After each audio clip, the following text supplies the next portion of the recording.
Hello, this is Sunday, January 17th, 2021. And as the strap and some taping on my chest shows, I am on day 2 of my 6th cycle of chemotherapy. And I was actually thinking about this today because I've pretty consistently have, I think, recorded videos on days that I'm attached to the pump.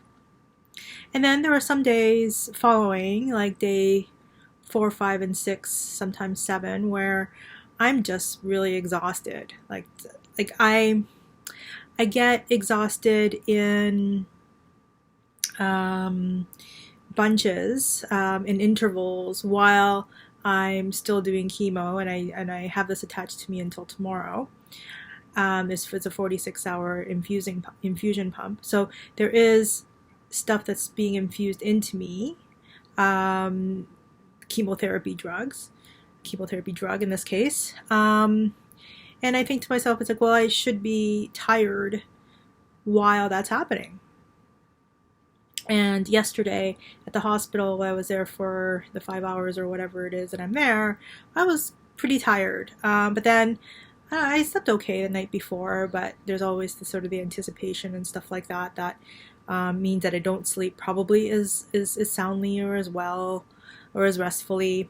And then the night before I didn't sleep all that great. So I don't know if that contributed to it, but I think that just in my experience, I could say that since the irinotecan has been added to my chemotherapy treatment as of the second cycle, I noticed a lot more fatigue. But then there's also the accumulative fatigue of all of these chemotherapy drugs just being pumped into me every couple of weeks plus, at least in the last month or so. I'll be back on schedule now. Yeah, like I was pretty exhausted yesterday. But thankfully, I have switched my chemotherapy days to Saturdays, which means that it's not as busy at the hospital, and I check in at 9 o'clock instead of 11 on Fridays. And because there's less people, I start earlier and I end earlier. So rather than to go in at 11 and be done around 5:30, what I noticed was that and this is the second time actually I was been in on a Saturday. I check in at 9, and by 9:30 I'm hooked up. And yesterday I was done by 1:30. And I mean, yeah, it's just nice to be done and to be at home and just to be relaxing, and to be leaving the hospital when it's still light, because being January, being in Canada, it could get pretty dark pretty early on, and so the last few cycles, I've been leaving when it's dark and colder and that kind of stuff. So it's nice to be leaving when there's still sunlight and getting home when there's still some light out. And yeah, so I'm actually very happy to have been able to move to Saturdays instead, which also means that I don't have to go in for blood work on Wednesdays. I go in on Thursdays. And yeah, so it feels like I have more of the week, I guess. And, just the psychosomatic stuff, I think, but makes a difference for me. So I'm happy about that. And, so I was saying, like, I've just been wondering why that is that that I wouldn't necessarily maybe be as tired on days when I'm still getting the infusion versus post that. So days 4, 5, and 6 of the cycle. And I mean, I'm given some pretty strong drugs. I think some anti-nausea drugs and some energy steroidals, and I think those things probably help with the energy. And I do also have the option to take the steroidal, I can't remember what they're called, drugs. I do have I have a prescription that gives me some additional steroid pills for days 4 and 5 that is supposed to help for energy. I mean, it seems to help in these days. I don't know that on 4 and 5 I feel that big of a difference, because I get up like relatively early, around 7 o'clock. By the time like 11 o'clock rolls around, I can use a nap. Um, I notice, especially if I do get some things done in the morning. And this morning, I feel like I got a couple of things done, that I've been thinking about doing, or just just ideas that I get. And in even this video, for instance, and I'm planning on actually also recording another video for my patrons on Patreon, about the power of learning, or power of or the great knowledge of learning how to learn, as opposed to just what to learn. It's something that I've been noodling around with today, so I'm just going to make a video about that and my own experiences about how I learned to learn, how I learned to think. Actually, that's probably better. So anyway, I'm thinking of doing that video after I'm done this one. And I don't know.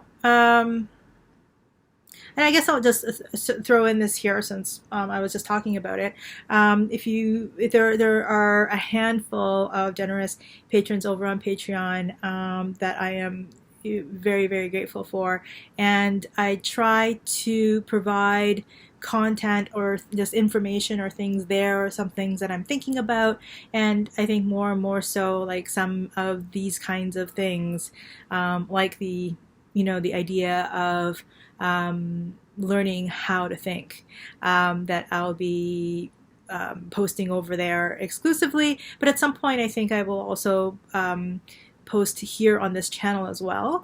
But I do want to make sure that there is some exclusive content for folks out there, for folks there who are supporting me. And if you could be so generous as to, would like to be so generous as to provide support for me, it could be as little, like any amount, if you feel like it, because all the at least those exclusive posts anyway would be open to anybody who is a patron. And even if you can't, then at some point it'll be posted here. But just thought I'd mention that, and the link to that is down below, so you could check that out if you're interested. But yeah, so outside of that, yeah, so I think what happens is that I am, so during the chemotherapy, I have these drugs that help maybe with my energy, but then maybe during days 4, 5, and 6, for me, maybe 7, the chemo drugs are still working their way through my body, and it just kind of contributes to the fatigue and the tiredness that I experience. I'm curious about maybe trying to figure out how those things could be better, and how I can better them, or how I can support myself and my immune system to have better energy. A big one is probably being a little bit more active than I have been. It's hard though, with it being January here in Canada, even though the weather's been mild. But I think the big thing is the fact that this whole pandemic, and we have quote unquote stricter lockdowns that came down, stay-at-home orders that have been in place for a couple days now. It's just it just feels problematic to be walking around outside. I live downtown Toronto. It's pretty dense, and even after they called the lockdown about, I don't know, like a month and a half ago or something now, people are just kind of walking around, just do business. Like, it doesn't look like there's a lockdown going on out there. So me being immunocompromised and seeing people who aren't wearing masks, or I live in a building and people who would try to get on an elevator, it's only happened a couple of times, but without masks and that kind of stuff. Like it's just kind of the stressors that you don't want to have to go through, or any confrontations or conflicts that you don't necessarily want to go to. If you hear some weird kind of noises in the background, that's my cat Sega, who ever so often makes those funny noises and then starts running around. So that's, I think, her announcing that she will be running around. There she goes. She's running. She's running. Such a funny cat. Love her so much. So she yells a little bit and then she starts running around. So you'll probably hear some of that. Yeah, so that's where I'm at. Okay, what else do I want to mention? Oh, the last video that I posted, I was going to talk about Wonder Woman 1984, or WW84 is the abbreviation. And Joe and I heard that it was or it seems like a lot of critics don't like the movie and have said stuff like in the DC movie universe, it's like the worst top 3. I think what I heard was like after Batman v Superman and Suicide Squad, and then this movie. Some people have like ranked it that way, this Wonder Woman 1984 movie. And the way in which I'm into a lot of these comic book movies and universes is as a result of Joe, because when we first met, and the part of what he does now even is in sort of the buy and sell of like vintage collectibles. And we're not talking antiques, like we're talking about video games, we're talking about records, we're talking about comic books, collectibles, like that kind of stuff. And so this is something that he's been doing for a very long time, and he has a very deep knowledge of commercial comic books, like generally speaking, like Silver Age stuff, DC and Marvel mostly. And I think Marvel, well, I think like a lot of people, his Marvel guy is Spider-Man and his DC guy is Batman. I, on the other hand, have not read, I don't think, a full comic book in my life. And so my entry into comic book characters were through Marvel movies, I think, mostly, or maybe the original Spider-Man movie with Christopher Reeves. Never had like a huge interest in superheroes, but I think the more, as Joe is so interested in them, and the more that I learned about them, just found some really interesting ways to think about those characters and their humanity and their challenges and how they have such a connection to people. And there's some similarities, I think, in the popularity and the relatableness of comic books and comic book stories. So over here, I think primarily the big stuff is in sort of the superhero stuff. And in Japan, like manga and anime are so big. So clearly across different cultures, there's a lot of people who relate to these kinds of stories and the kind of characters that come out of these stories. But anyway, so my entry level, and I don't profess myself to be any kind of a fan at all of comic books. Like I know probably like maybe more than the average bear, only because I tend to deep dive into some things if I'm sort of interested in knowing a little bit about them, but probably not any more than that.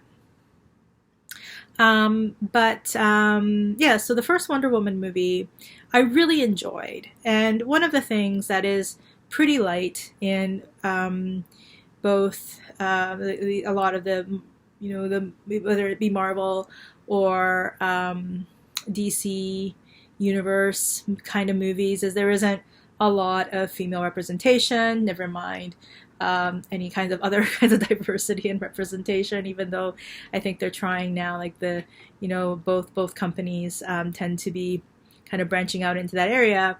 But I didn't grow up looking or watching a lot of stuff of people who look like me, who have lives like me. And I think one of the things that Joe had often said about Peter Parker is that there's a relatableness in his not being understood in high school, or feeling like an outsider, and but having his superpowers, all this kind of stuff. So, but he's still with every day he teenager or human problems even as he grew up. So that was relatable for him. I still don't have a whole lot of stuff where I watch and I feel very relatable to.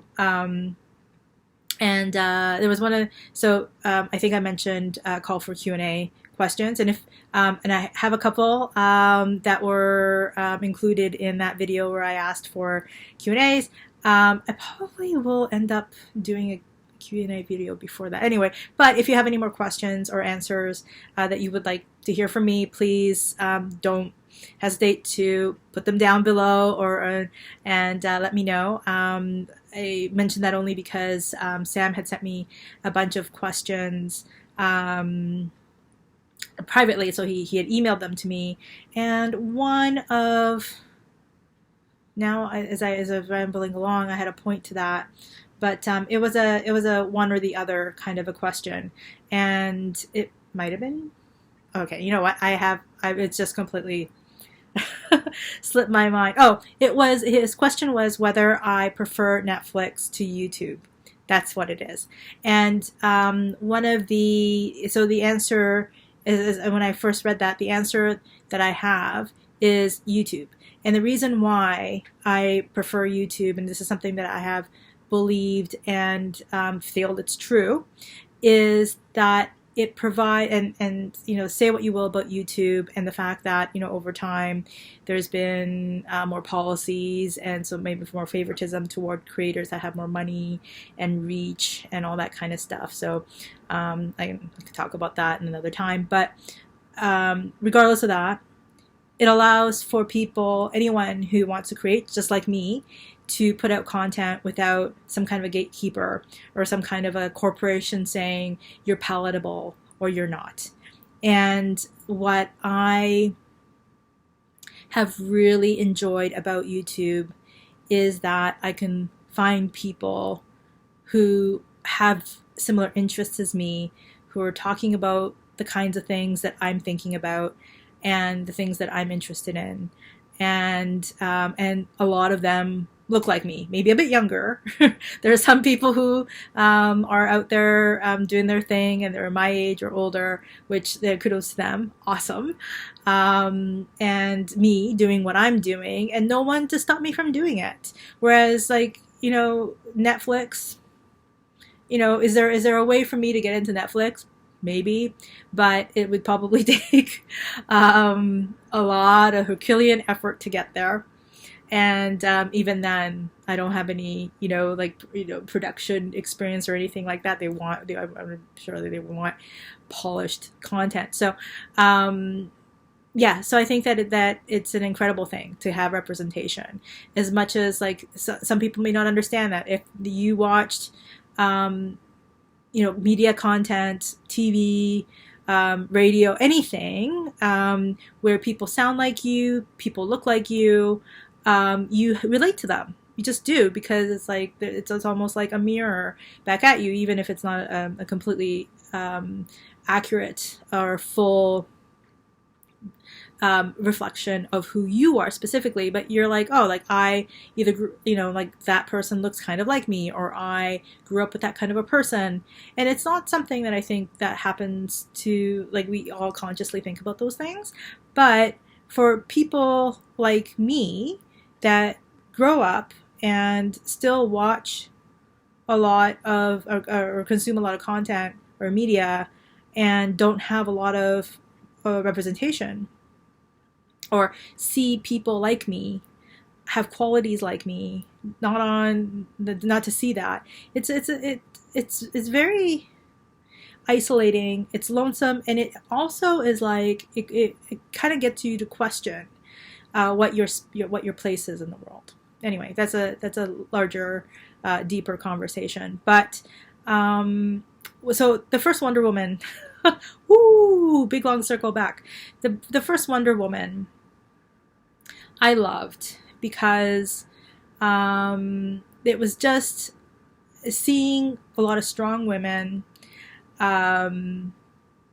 making a difference. I mean, it wasn't a perfect movie by all means. It was just, to me, like, it was just very emotional to see a women-driven movie that had more than, sometimes more than like three women on the screen at the same time, which is not something that you often see in something like a DC movie, a Marvel movie. You certainly don't in a Marvel movie, I don't think. And like just like it was I really enjoyed Wonder Woman, the first movie, even though it had its plot stuff. Wasn't a perfect movie, but like just yeah, like hey, there are women on the screen. I mean, they don't look like me necessarily, but great. Like it's good to see that women are represented. So Wonder Woman 1984. I was curious about it because I grew up in the 80s. I would have been 10 in 1984, but I think by then I had read Orwell, 19, George Orwell's 1984. And so 1984 was looming when I was growing up as, ooh, like what's going to happen in 1984? Nothing much except a lot of 1984 kind of music and fashion and malls and hair and fluorescent. And so I was feeling like, oh, this will be a nostalgic movie. So there's the representation of a strong woman in the movie and a time and a place and an era where I could relate to like what my childhood was. And there was a lot of those kinds of signals in the movie. I guess, I don't know if I should maybe say spoiler alert. So if you don't want to hear any more about Wonder Woman 1984, maybe like close it off here. Yeah, so maybe if you don't want to hear anything about Wonder Woman 1984, you might want to cut it off here. What I wanted to actually do more than anything else was say it was an okay movie. I don't think it was the best movie I'd ever seen. It certainly wasn't as good as the first one. Even though the plot points of this one I actually like the story itself I like more than the first one. But I think what the first one represented more, or how they characterize it or like brought to life, I really enjoyed the first one a lot. This one was like, it was okay.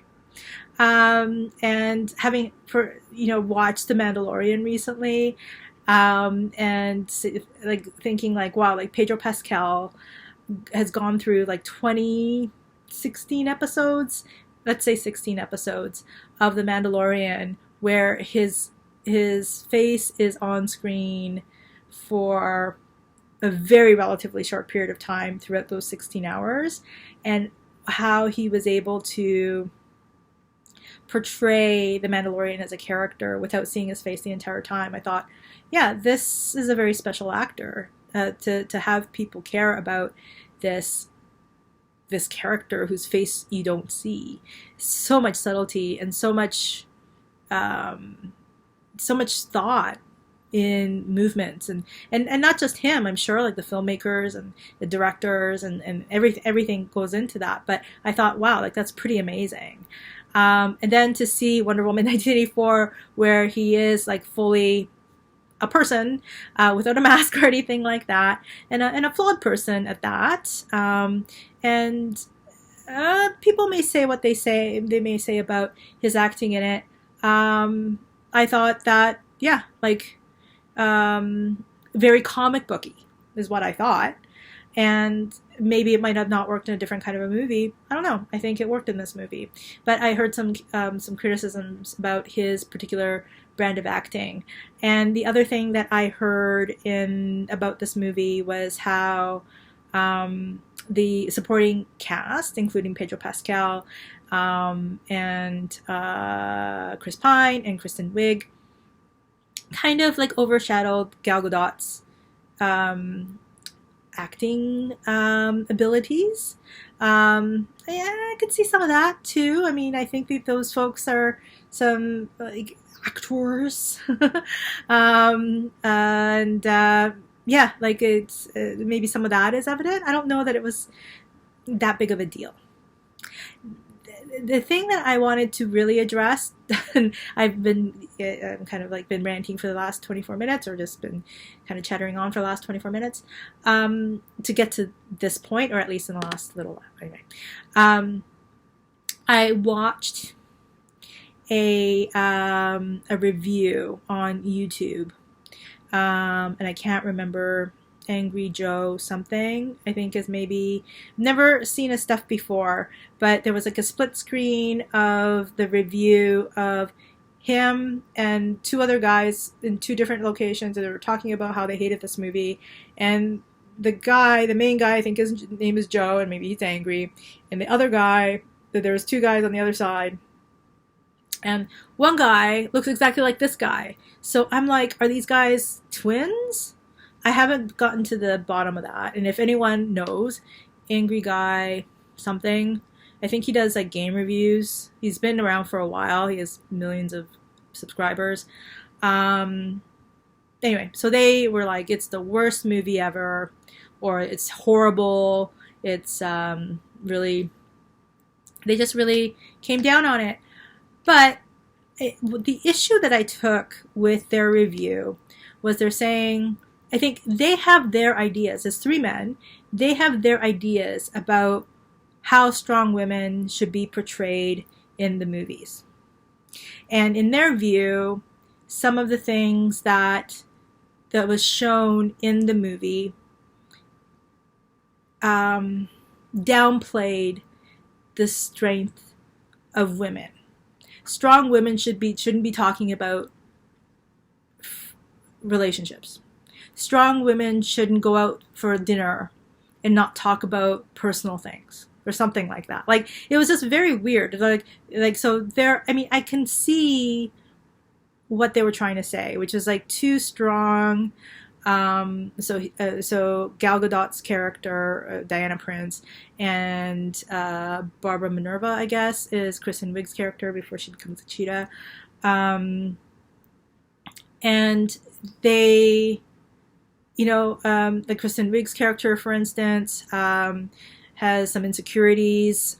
She's very smart, and she's very learned and kind and experienced and all those kinds of things, but she's very timid and meek, and it's clearly a setup for what her desires are, and of being a different kind of a woman, or a different kind of a person. And what they also set up is how Wonder Woman lost the love of her life in the first movie, and how to some degree, like, she's vowed to just keep his love alive and not move on from that romantic perspective. And I mean, I guess if you're looking at it from the outside perspective, or just, I don't know, like, some people may feel like, oh, those things, like, if you're accomplished and you're beautiful and you're you're successful, like all those things, you shouldn't be dealing with these other things, and like, and that they shouldn't be talking about these other things. And so that, I think that felt like what the criticism was in this particular review, and as a result of that, like, really came down hard on the whole movie. And I thought that those moments where they showed insecurities and vulnerabilities and just the uncertainty or the unsureness, or even like hanging on to something that's happened in the past that has been hard to be able to process and get over, was like almost like, wow, that they use those things with this particular review, that this Angry Joe, whatever people were saying, as the weakness of the movie. Whereas for me, I felt like that gave the humanity of these two characters particularly. And it drove some of the plot points and some of the things that created conflict. Because without those things, without those realities for these particular characters, I don't know that the plot would have made any sense.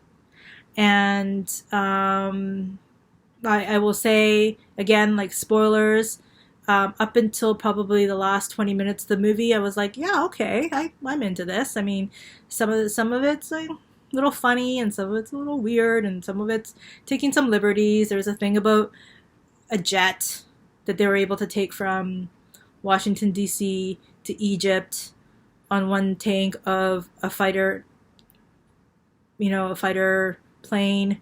I don't know anything about fighter planes, but my understanding about planes is that they need a lot of fuel. And there's also like the question of like, if it's a fighter plane like sitting in the Smithsonian, would it be completely fueled? Would it have the ability to just, even if it did have fuel, just to, for two people to jump in and, go off the runway, especially when that pilot, the last time that he had flown is maybe about 40 years ago, with this new kind of newfangled fighter plane, you kind of suspend some disbelief. Like there's some stuff that you got to do. But I would say that they asked a lot of the audience in the last 15, 20 minutes of what was going on in that movie, which I think for me is where I was like, whoa, I was with you. And I'm really good at saying like, yeah, okay, I'm willing to let go of some stuff, but that was last 15, 20 minutes. It was a complete, like, I don't know. I don't know what happened. But that said, I don't think it's the worst movie in the world. Certainly not the best movie in the world. But it does show female characters, and I think their motivations, and I think that sacrifices and learning.